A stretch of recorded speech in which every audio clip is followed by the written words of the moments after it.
Assalamualaikum warahmatullahi wabarakatuh. Waalaikumsalam warahmatullahi wabarakatuh. Innal hamdalillah usalli wa usallimu ala Rasulillah wa ala alihi wa sahbihi wa mawalah. Asyhadu an la ilaha illallah wahdahu la syarika lah wa asyhadu anna sayyidana wa nabiyyana Muhammadan abduhu wa rasuluh. Ayyuhal hadirun, ittaqullaha haqqa tuqatih wa la tamutunna illa wa antum muslimun. A'udzu billahi minasyaitonir rajim. Yarfa'illahu alladhina amanu minkum walladhina utul ilma darajat. Ila hadratin Nabi Mustafa Muhammadur Rasulullah sallallahu alaihi wasallam wa ala alihi wa ashabihi wa azwajihi wa dzurriyyatihi wa ahli baitihi wa liman dakhala fi baitihi ajma'in. Syulillahi lahumul fatihah.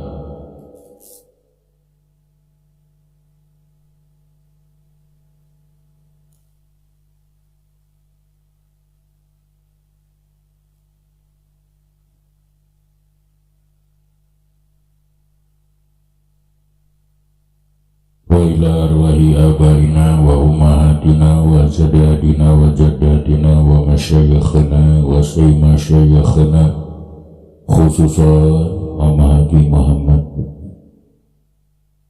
Syulillahi lahumul fatihah.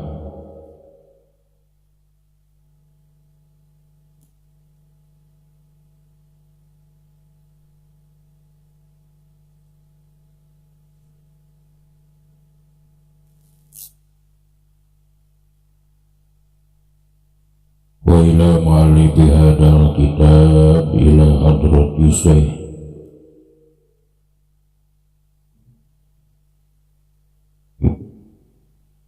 radhiyallahu an wa usulihi wa furu'ihi wa masyayikhihi wa ahli baitihi. Syulillahi lahumul fatihah.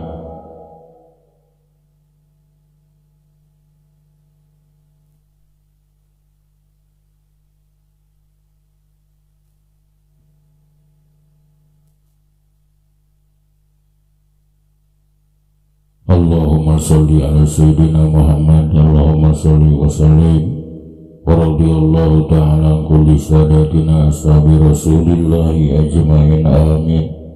Alhamdulillahi rabbil alamin, hamdan syakirin hamdan na'imin, hamdan yuwafi ni'amahu wa yukafi mazidah. Ya Rabbana walakal hamdu kama yanbaghi li jalali wajhikal karim wa 'azimi sultanika qadim. Allahumma salli ala Sayyidina Muhammad salatan tujina biha min jamil ahwal wal afat wa taqdilana biha jami'al hajat wa tutahhiruna biha min jami'is sayyi'at wa tarfa'una biha indaka 'ala darajat wa tuballighuna biha aqsa ghayat min jami'il khairat fil hayati wa ba'dal mamat. Allahumma ighfir lahum warhamhum wa'afihim wa'fu anhum waj'alil jannata maswahum. Allahumma ajil fi qabrihim nur wa rahmatan wa maghfiratan daimatan ila yaumil qiyamah. Allahumma ja'alil quburahum rawdatan min riyadil jinan wa la taj'al quburahum khufratan min khufari niran. Allahumma taqabbal wa wasil sawaba ma qaranahu minal qur'anil azim ila hadratin Nabi Mustafa Muhammadur Rasulullah sallallahu alaihi wasallam wa ala alihi wa sahbihi ajma'in wa ila arwahi abaina wa ummahatina wa jadadina wa jaddatina wa masyayikhina wa saymasyayikhina. Ya ayyuhan nafsul mutmainnah irji'i ila rabbiki radiyatan mardiyah wadkhuli fi ibadi wadkhuli jannati ma'al abrar. Allahumma arinal haqqa haqqa warzuqna tiba'ah warinal batila batila warzuqna istinabah. Allahumma jam'ana jam'ar rahmah wa liqa'ana liqa'ar rahmah wa tafarruqana tafarruqar rahmah. Rabbana atina fid dunya hasanah wa fil akhirati hasanah wa qina adzabannar. Subhana rabbika rabbil izzati amma yasifun wa salamun alal mursalin walhamdulillahi rabbil alamin. Nasalukal ijabah bi barakati umil Qur'an al-Fatihah.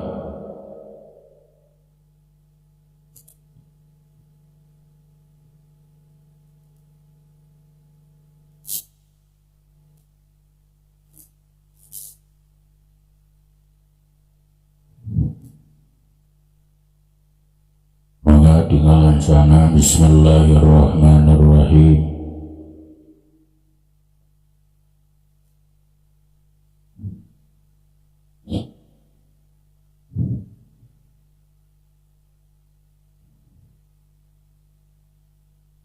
Qala musannifu rahimahullahu ta'ala wa nafa'ana wa bihi ulumihi amin. Allah ya rabbal alamin.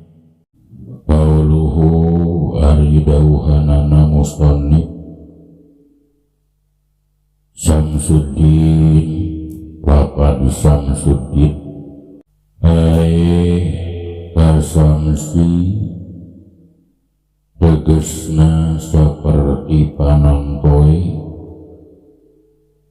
lidini ikeun agama min haitsu idohuhu tina sakira ngajelaskeunana isyarah lil ahkami kana pirang-pirang hukum bita'lifihi kalawan karanganana kalawan angitanana syarah wa takririhi jeung netepkeunana itu syarah. Wahada sareng ari ieu Syamsuddin eta laqabun alam laqab li syarihi pikeun pensyarah ieu kitab. Wa huwa sareng ari alam laqab eta ma perkara asy'ara anu geus mere nyaho ieu mah bimadin kalawan pangelem Kajainuddin seperti lapad Zainuddin hartosna papaisna agama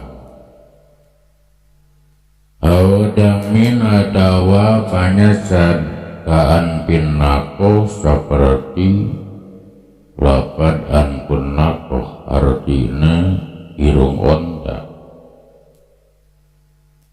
Jadi lapad Syamsuddin eta ngarupikeun alam laqab pikeun pensyarahna ieu kitab Fathul Qorib nyaeta Imam Ibrahim Al-Bajuri.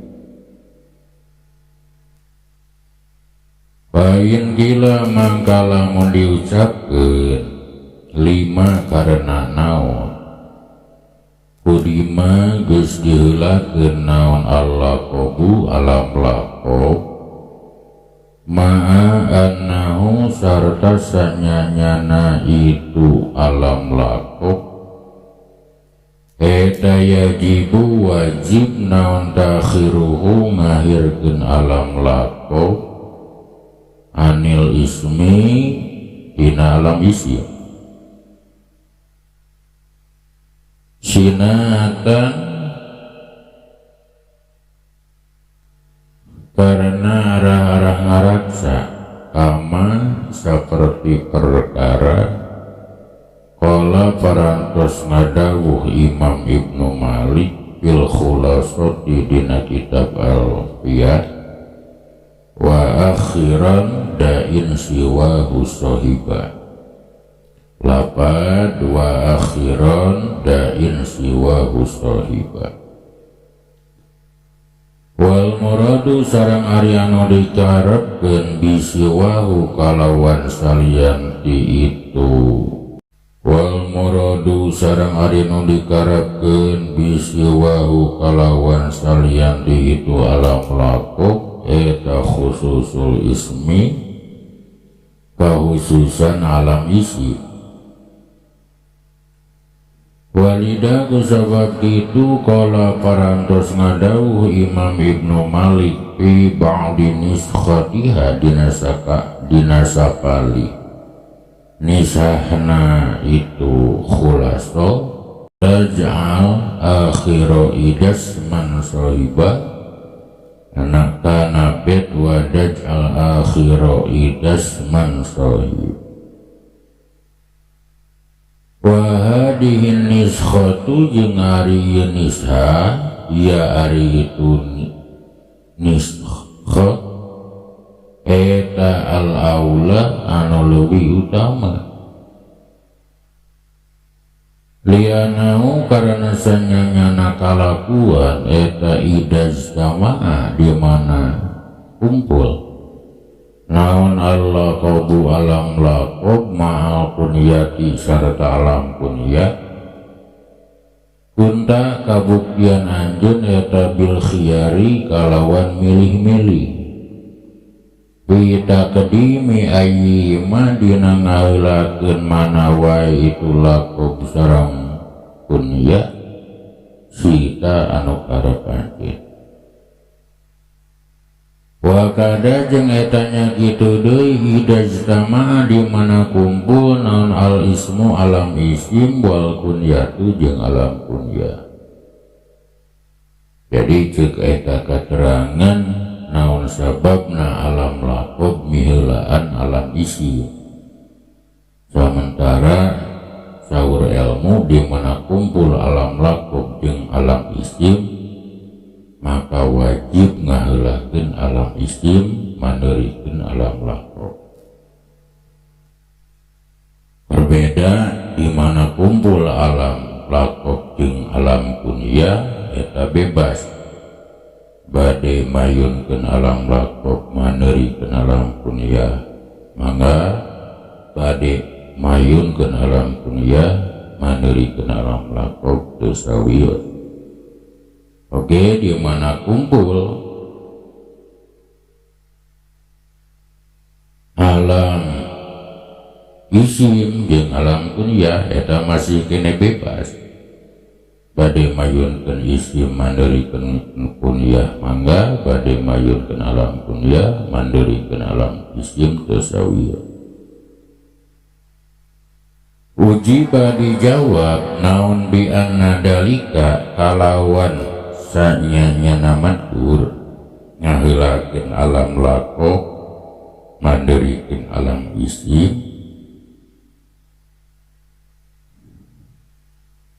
eta malam yastahir salagi teu masyhurna itu laqab.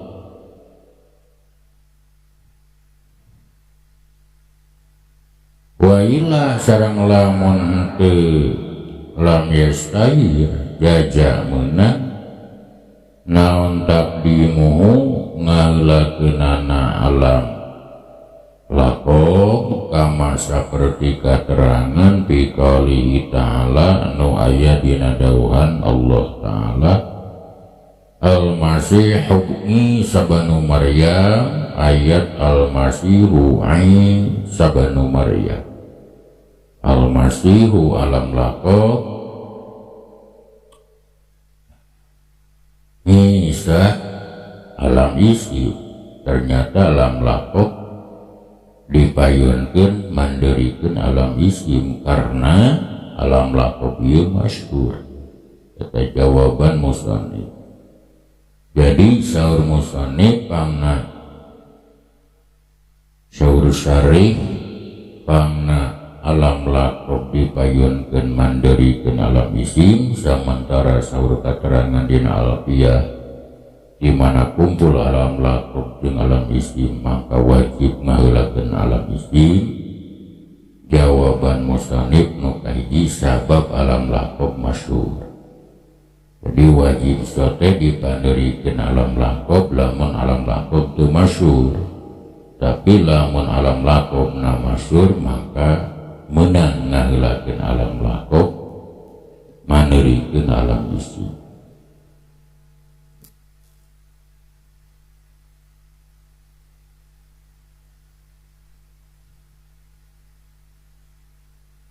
Ala annal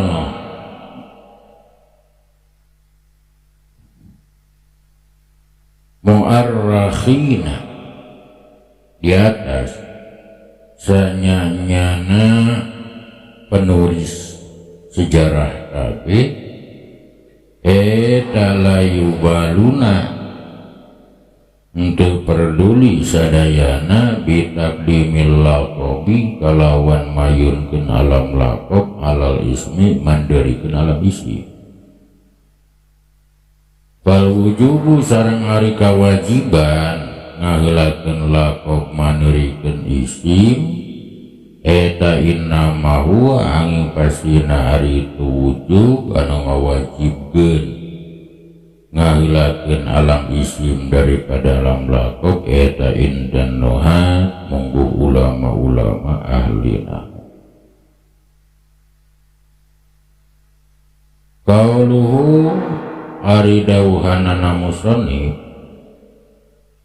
ari dawuhanana syarih Abu Abdillah lafad Abu Abdillah hadihi ari ieu lafad Abu Abdillah eta kunyatu syarihi alam kunyahna syarih. Waya sarang ari itu kunyah eta ma'alam sudirot anu dimimitian ieu mah biabin kalawan lafad abin au umin atawa lafad umin au ibnin atawa lafad ibnin au bintin atawa lafad bintin au amin atawa lafad amin au ammatin atawa lafad ammatin au kholin atawa lafad kholin au kholatin atawa lafad kholatin. Lajeng lafad Abu Abdillah ieu ngarupakeun alam kunyahna syarih. Ari anu disebat alam kunyah tiap-tiap alam anu dimimitian ku lafad abin, umin, ibnin atawa bintin atawa amin atawa ammatin atanapi kholin atanapi kholatin.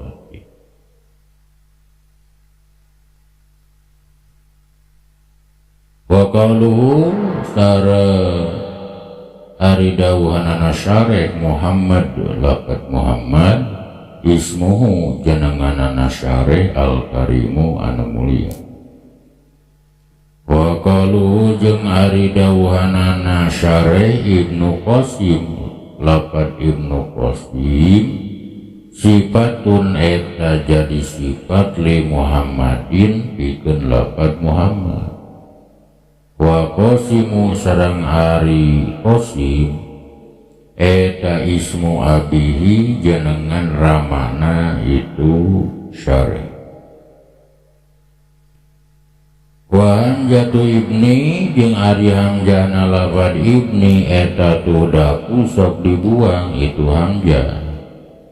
Ida waqa'at dimana tumiba ieu hamzah baina alamaini antara dua alam mudakaro ini anu mudakar duanana sanihima arina mereka duana tina itu dua alam eta abun bapa lil ula pikeun anu kahiji. Walam dako jeung teges tumiba ieu hamzah awala satri dina mimitina satar dina kawitanana tulisan. Jadi lafad Abu Abdillah ngarupikeun kunyahna alam kunyahna syare ari anu disebat alam kunyah urang kuninga tiap-tiap alam anu dikawitan kalawan lafaz abin ada nabi umin ada nabi ibnin ada nabi bintin ada nabi amin amatin kholin ada nabi kholatin lajeng lafaz Muhammad eta ngarukuikeun jenenganana syare anu mulia lafaz Ibnu Qasim janten sifat dina lafaz Muhammad lajeng Qasim teh ngarupikeun ramana jenengan ramana syare teras masalih hamzah lafaz Ibnu eta sok dibuang nalika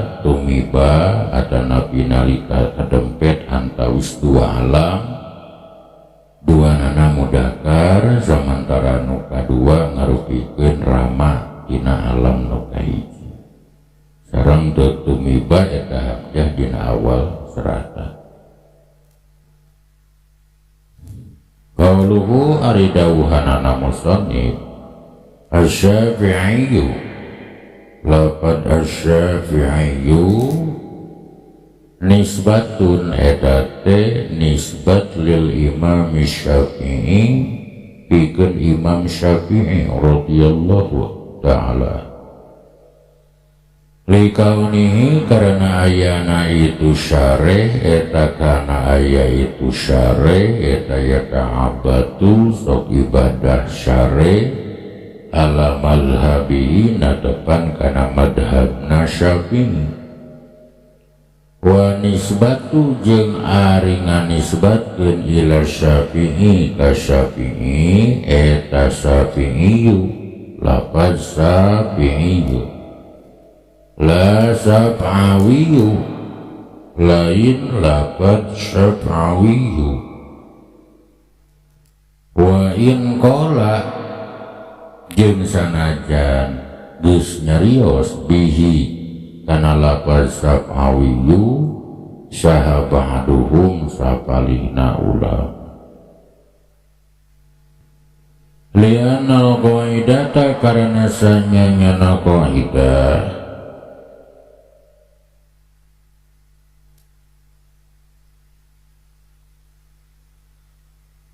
eta annal mansuba sanyana anu dinisbatkeun lil mansubi pikeun anu dinisbatkeun eta yuta sok didatangkeun naon bihi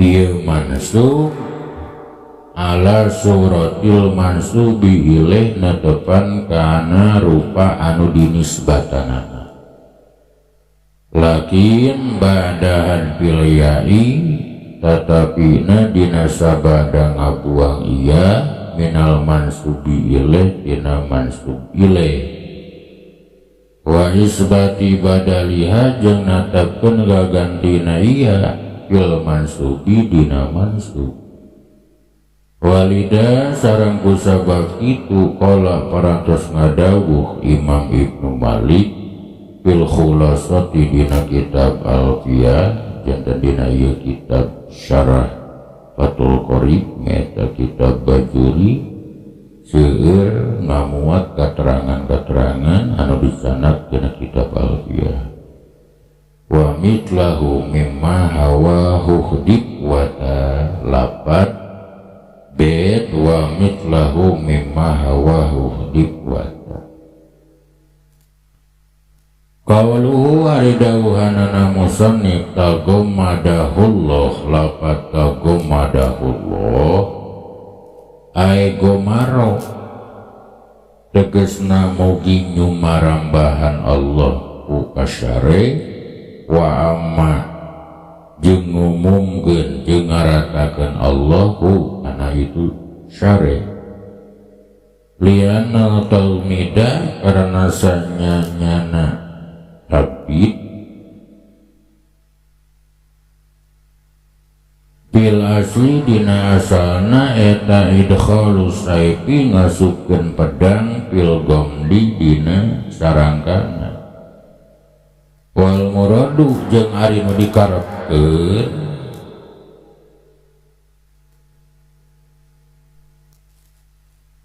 wal muradu sareng ari anu dikarepkeun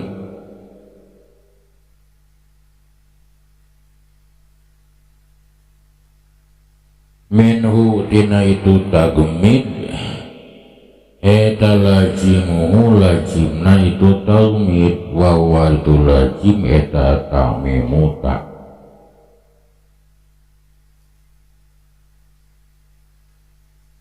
qauluhu ari dawuhanana musannif birahmatihi laqad birahmatihi ay bi ihsanihi tegesna kalawan ihsanna Allah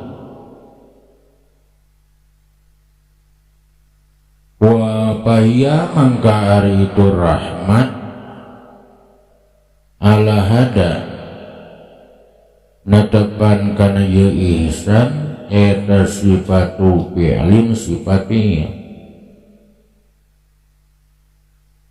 au biradati ihsani atawa kalawan ngarepkeun ihsanna Allah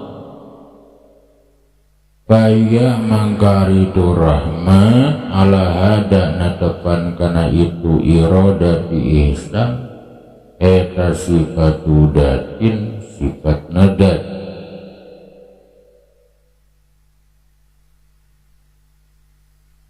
balal awali mangka di atas rahmat bimakna ihsan ya juju wenang naon ayu pola yen diucapkeun naon Allahumma jama'na Allahumma nun Gusti ijma' mugi ngumpulkeun Gusti naka abdi sadaya fi mustaqarrir rahmati dina tempat cicingna rahmat lianna mustaqarraha karena sanyanyana tempatna rahmat bimakna isani kalawan mana isan eta al jannatu stawarga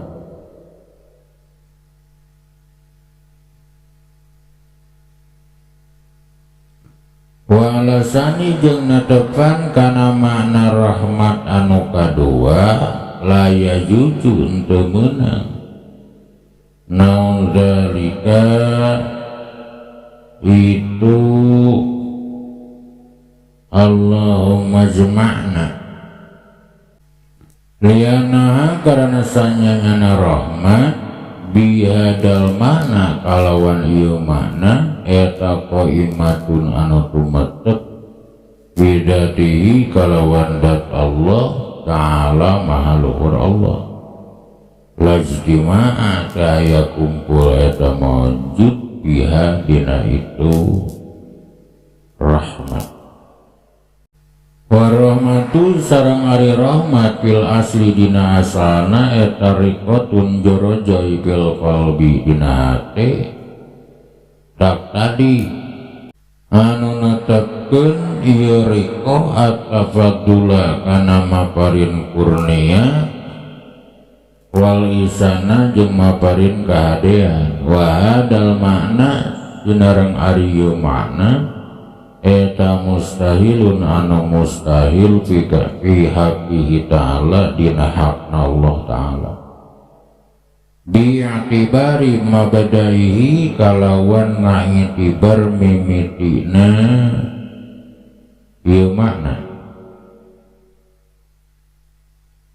jaijun anu wenang fi haqqihi ta'ala dina hakna Allah ta'ala bi'atibari goyatihi kalawan nga'itibar tungtungna ieu makna jadi rahmat bisa disebut sifat fi'il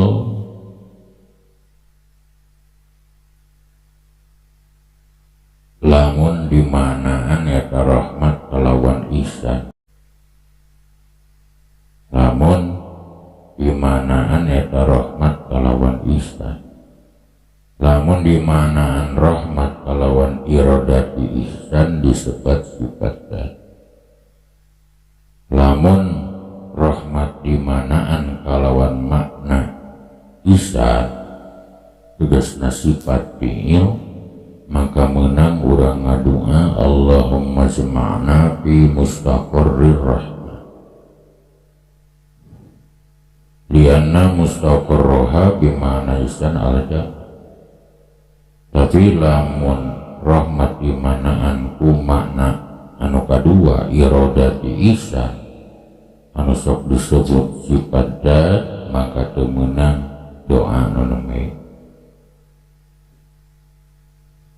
Sebab rahmat anu neme ngarupakeun sifat anu tumetek kalawan zatna Allah Subhanahu wa ta'ala. Asal mana rahmat rikotun fil qalbi taqtadi tafadula wal ihsan. Ya rikotun fil qalbi mustahil ke Allah Subhanahu wa ta'ala. Tapi gua dengan musannif dijelaskan asal mana rahmat rikotun fil qalbi taqtadi tafadula wal ihsan anu ieu makna mustahil di Allah lamun urang ngaitibar mimitina rahmat.